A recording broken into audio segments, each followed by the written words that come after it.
À proximité de Villers-Cotterêts dans l'Aisne, le château de la Noue a conservé tous ses secrets d'histoire. Il représente une belle pièce de collection moyenâgeuse parmi les 25 000 châteaux français. Le châtelet d'entrée est de style François Ier. C'est un donjon carré à 3 niveaux et cantonné de 4 tourelles. Du premier étage, on accède de chaque côté au chemin de ronde. Voici 7 siècles que cette maison forte est implantée dans ce havre de paix. Et elle a supplanté un premier château à la même place qui avait été bâti pour le coup au Xe siècle.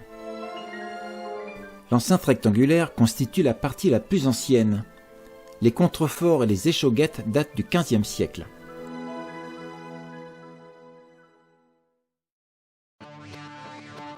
D'un château à l'autre, il n'y a qu'un pas. Voici Pierrefonds, une petite ville tranquille de 1800 habitants, mais qui est convoitée par le tourisme à cause de son château.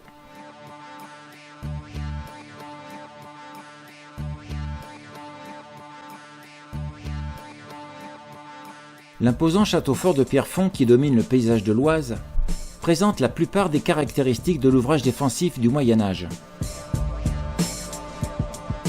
Son apparence actuelle est une interprétation du style troubadour du XIXe siècle, très en vogue, au Second Empire par les classes aisées.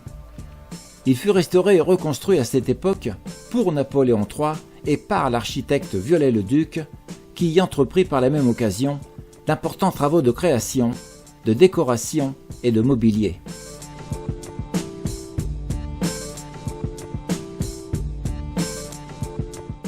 Le travail de ce chantier hors norme fut titanesque, car la construction est pharaonique. C'est un temple médiéval architecturé, remanié par 3 fois et reconstruit à l'échelle d'un géant.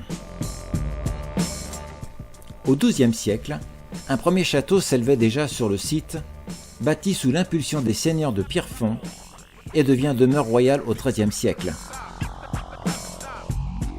En 1392, à l'époque de la dynastie royale des Capétiens, le prince de la maison capétienne de Valois, Louis Ier d'Orléans, entreprend la reconstruction quasi totale du château pour en faire un bunker en surface. La conduite des travaux avait été attribuée à Raymond du Temple. Beaucoup plus tard, le château fera l'objet d'occupations à plusieurs reprises. D'abord en 1588 par le capitaine Rieux, qui luttait contre la politique du roi de France et avait repoussé 2 tentatives de l'armée royale.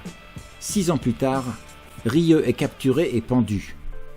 Mais Antoine de Saint-Chamand, un autre ligueur, assiège les lieux en 1594. Pierrefonds est rendu au gouverneur d'Île-de-France 1 an plus tard. Août 1595, Henri de Salveux prend le château à son tour pour le compte de Philippe II d'Espagne. C'est alors que 800 Napolitains et Wallons occupent l'édifice, mais après plusieurs attaques royalistes, Salveux est fait prisonnier et les Napolitains vendent le château à Antoine d'Estrées. La saga continue en 1617, lorsque le château est assiégé et pris par les troupes du gouverneur de Compiègne, envoyé par Richelieu. En mai 1617, le conseil du roi Louis XIII prend la folle décision de démolir le château.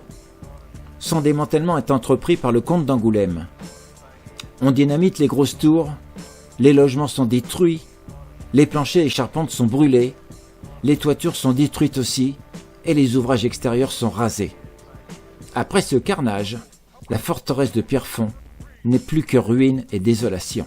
Presque 2 siècles plus tard, en 1813, Napoléon Ier le rachète, et en 1850, le futur empereur Napoléon III demande à Eugène Viollet-le-Duc d'entreprendre la restauration de ce naufrage abandonné. L'architecte accepte en 1857 et c'est en 1858 que commence un fastidieux et interminable chantier qui fut émaillé d'improvisation et d'inspiration. Un chantier qui prendra fin 27 ans plus tard, en 1885, et fut le fruit de la passion inspiratrice du génial architecte restaurateur de Notre-Dame de Paris. C'est ainsi que Pierrefonds a retrouvé sa splendeur, son éclat, son brio et son gigantisme à l'état de neuf. 11 longues années ont été nécessaires aux 5 artistes de l'époque pour réaliser la maquette du château en pierre de 1867 à 1878.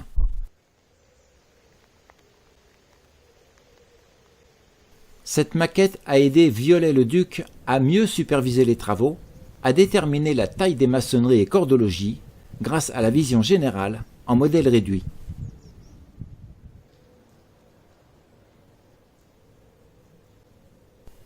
La cour d'honneur de Pierrefonds est un festival de bâtiments, beffrois et escaliers imbriqués, encastrés les uns dans les autres. C'est une architecture complexe qui fut un véritable défi pour que tout concorde et communique les uns avec les autres. La réussite d'une telle prouesse et l'esthétisme des façades jusqu'aux coursives et vitraux, sans oublier d'observer une taille de la pierre parfaitement maîtrisée, méritent l'admiration et la reconnaissance. L'imagination débridée a même poussé les artistes à sculpter un pélican inopiné sur la main courante d'un escalier.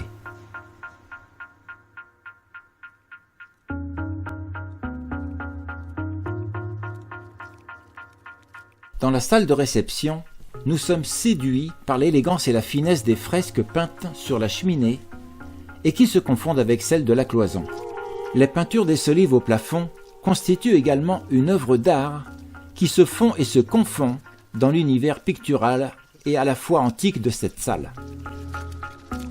Dans la salle des Preuses, les statues des 9 femmes guerrières et valeureuses ornent la cheminée monumentale de la grande salle des fêtes et font partie intégrante des décors du Second Empire.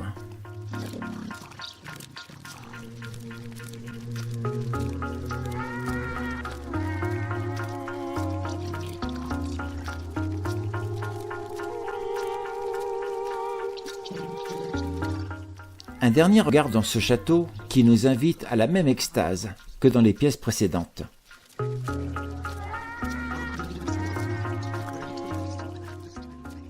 Je vous laisse découvrir dans la prochaine vidéo le patrimoine historique de Soissons puis d'Arras dans le Nord-Pas-de-Calais.